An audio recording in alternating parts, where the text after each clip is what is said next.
अगर आप अपने जीवन में सफल होना चाहते हैं तो इस वीडियो को एंड तक ज़रूर देखिए। जो भी इस संसार में मूल्यवान है उसे संघर्ष, प्रेम और खुद में आंतरिक बदलाव किए बिना नहीं पाया जा सकता। एक साधारण इंसान जिसके जीवन का कोई लक्ष्य नहीं है, उसके लिए ये ठीक हो सकता है कि वो थोड़ा कमाए और उस कमाई को अपने भोग विलास के लिए, अपनी इंद्रियों को तृप्त करने के लिए खर्च कर दे।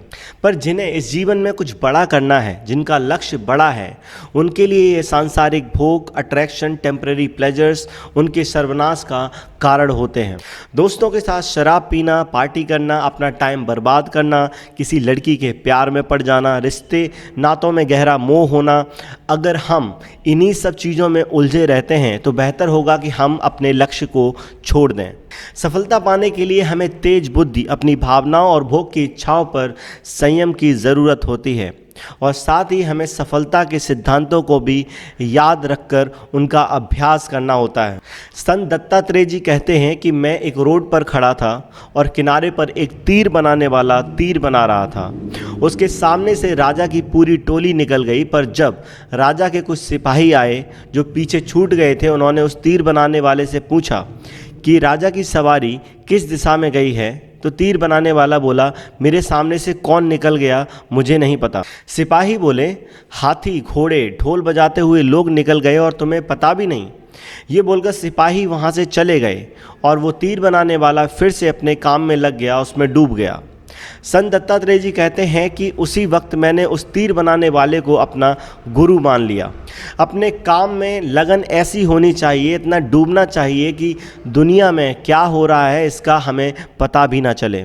जिसके मन में निरंतर भोगों का चिंतन चलता हो कि कैसे नया नया एंजॉयमेंट करने को मिले, या जो अपनी काम वासना के कारण लड़कियों में ही उलझा रहता हो, उन्हीं का चिंतन करता हो, वो क्या अपने लक्ष्य पर ध्यान दे पाएगा, वो क्या अपने काम से प्रेम कर पाएगा, वो कैसे उस स्टेट ऑफ फ्लो को जी पाएगा जिसका सुख भोगों से कई गुना मज़ेदार होता है। और वैसे भी जिसको हम प्यार समझते हैं, गर्लफ्रेंड बॉयफ्रेंड वाला, वो कोई प्यार नहीं होता, सिर्फ एक सौदेबाजी होती है, अपनी अपनी इच्छाओं को पूरा कराने की सौदेबाजी।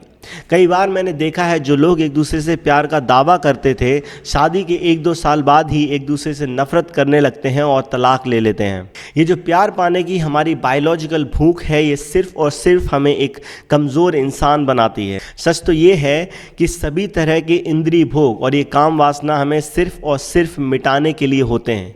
ये हमें अपने लक्ष्य से भटकाकर जीवन में कामयाब नहीं होने देते और एक समय बाद जब हम कहीं के नहीं रहते तब ये हमसे दूर भी चले जाते हैं। ये दोस्त, ये रिश्ते, ये गर्लफ्रेंड, ये समाज का सम्मान तभी तक हमारे साथ होते हैं जब तक हम कुछ हैं या हम अपने जीवन में सफलता की ओर बढ़ रहे हैं। जो लोग अपने जीवन में कामयाब होना चाहते हैं, उन्हें अपने मन को संसारिक भोगों से हटाकर अपने लक्ष्य पर लगाने का अभ्यास करना चाहिए।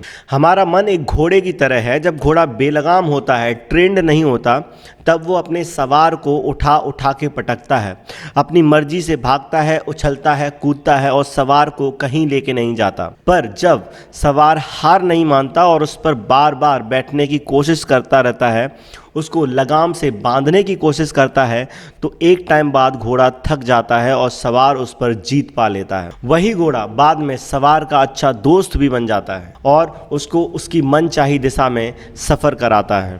ज्ञान और अभ्यास ही वो हथियार हैं जिनसे हम अपने मन को बस में कर सकते हैं।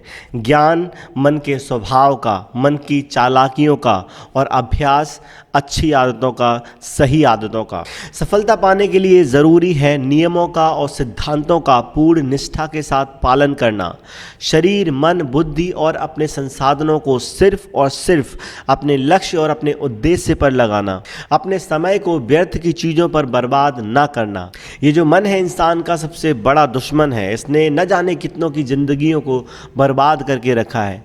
इसको अपने बस में करना ही होगा। इसलिए हर रोज़ सत्संग सुने, सफलता के सिद्धांतों को एक कॉपी पर लिखें और हर रोज़ उन्हें दोहराएं। इससे आप अपने मार्ग पर टिके रहेंगे और भटकेंगे नहीं। याद रखना, ऊंचाइयों पर चढ़ने में हमें टाइम लगता है, बहुत मेहनत करनी पड़ती है, पर ज़रा सी चूक से अगर हमारा पैर फिसल जाए तो हम बहुत नीचे आके गिरते हैं। इसलिए हमें अपने मन की आदतों के प्रति हमेशा जागे रहना होगा, इन पर अपनी पैनी नज़र रखनी होगी जिससे ये भटक ना जाए। तभी हम अपनी मंजिल को पा सकते हैं। जैसे अर्जुन को सिर्फ चिड़िया की आंख दिखाई दे रही थी, वैसे ही हमें सिर्फ हमारी मंजिल दिखाई देनी चाहिए और उसके सिवाय कुछ और नहीं। जब हम खुद को सांसारिक भोगों से दूर कर लेते हैं तब हमारी बुद्धि सात्विक होने लगती है, तेज होने लगती है, हमारी अपने काम के प्रति, अपने लक्ष्य के प्रति रुचि बढ़ने लगती है, हमारे शरीर की ऊर्जा बढ़ जाती है और नींद भी कम हो जाती है। हम जिस सफ़र पर निकले होते हैं हमें